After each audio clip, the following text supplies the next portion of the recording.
So remember how I said that Kate's surprise visit to the hospital where she received cancer treatment in January and the announcement of her being in remission the day before what would have been the premiere of Meghan, Duchess of Sussex's new Netflix show were probably time to try and overshadow Meghan and grab the front pages on the day Meghan's show was supposed to premiere. Kate did grab the front pages. Too bad Meghan delayed the premiere of her show, and by then it was too late for Kate to back out of her surprise visit. And remember when I said that they would try and steal Meghan's thunder again? Or at the very least try and compete, closer to the new premiere date of her show? Well, friends, it turns out I was right. First, they sent out Jason Knauf to stir up those bullying allegations against Meghan. For those of you who may have forgotten, Knauf served as the communications secretary for both the Cambridges and Sussexes. In 2018, Knauf filed a complaint accusing Meghan of mistreating staff. However, reports later revealed that he did this without the consent of the alleged victims. When they refused to support the claims, he still went forward with the complaint. The details conveniently leaked to The Times, which published an article about it days before the Oprah interview. The leak and subsequent article painted Meghan as a difficult and mean boss, reinforcing the media's sexist narrative about her. Meghan's team quickly denied the claims, arguing they were part of a coordinated effort to damage her reputation ahead of the interview. Which it obviously was. Buckingham Palace addressed the bullying allegations against Meghan by announcing they were launching an internal investigation. They even hired an external law firm to review the claims, giving the impression that it was going to be a serious investigation.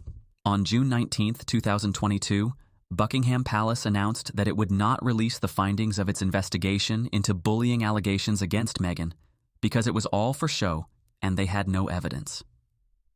According to Prince Harry's memoir Spare, he and Meghan sent a 25-page rebuttal to the allegations through their legal team that the palace probably doesn't want made public. If the palace did release the investigation, Harry and Meghan would have every right to rebut the claims. In 2021, while Knauf was employed with the Royal Foundation, he submitted evidence to the British High Court related to Meghan's lawsuit against Associated Newspapers over the publication of the letter written to her father. Jenny Afia, the couple's lawyer, said in their Netflix documentary, "When we were just about to go to the Court of Appeal, a senior member of the Duke of Cambridge's team came forward to give this witness statement which wasn't required, and sadly there's no way he could have done this without the authority of his bosses." Even though there has never been any evidence to back up these claims, and even though current and former members of Meghan and Harry's staff have gone on record with their full names to debunk these claims, the British press never misses an opportunity to bring them up. So it's no surprise that loyal dog Jason Knauf's appearance immediately became a story about Meghan. Jason Knauf has remained a loyal foot soldier to William and Kate. In 2023, Prince William honored Knauf, further fueling speculation that the palace had backed his actions against Meghan.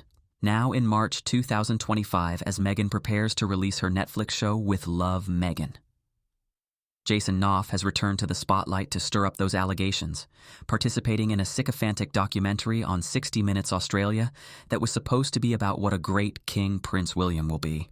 Asked about his role in the allegations against Meghan during the interview for 60 Minutes Australia, Knauf said he had no regrets and added, "I wouldn't change a thing," appearing to double down on his accusations. To be fair, he also said he had some great times with Harry and Meghan and that he wished them well.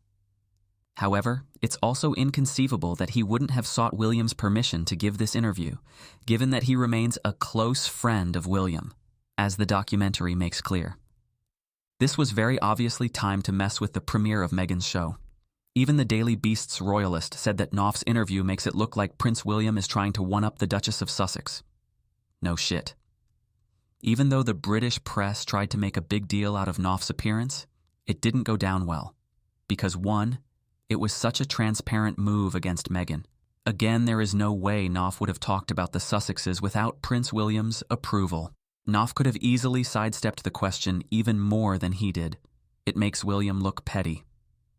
And two, Jason Knauf came across as an extremely unlikable slime bag. Even viewers weren't impressed, with some saying that they didn't trust him and that it was scripted. The timing also proves Harry and Meghan's claim that these bullying allegations were brought up to smear her, right? Because here they are doing it again. Their other desperate tactics to compete with Meghan's new show got funnier but no less transparent. Fresh from their Mustique holiday after skipping the BAFTAs and barely working, William and Kate traveled to Pontypridd, Wales for some events.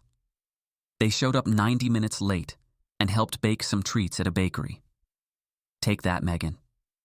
On their way there, William and Kate held hands. Look familiar? I thought William and Kate were far too professional to be affectionate with each other while at work. I guess not. And then, Kate told people that she would send them her plum jam recipe for free because unlike Meghan, she's so generous.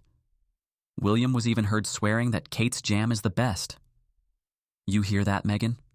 The whole stunt even made the front page. I'm honestly embarrassed for them, especially because we know Kate can't cook.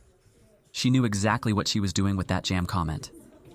Also, Meghan does give her jam away for free.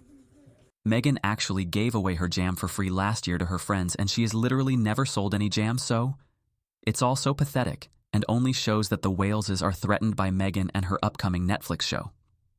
The irony is that by continuously throwing the Sussexes under the bus during the early days of their marriage to distract from their own problems, the royal family has helped to create the media machine that cares more about Meghan and Harry than it does about them.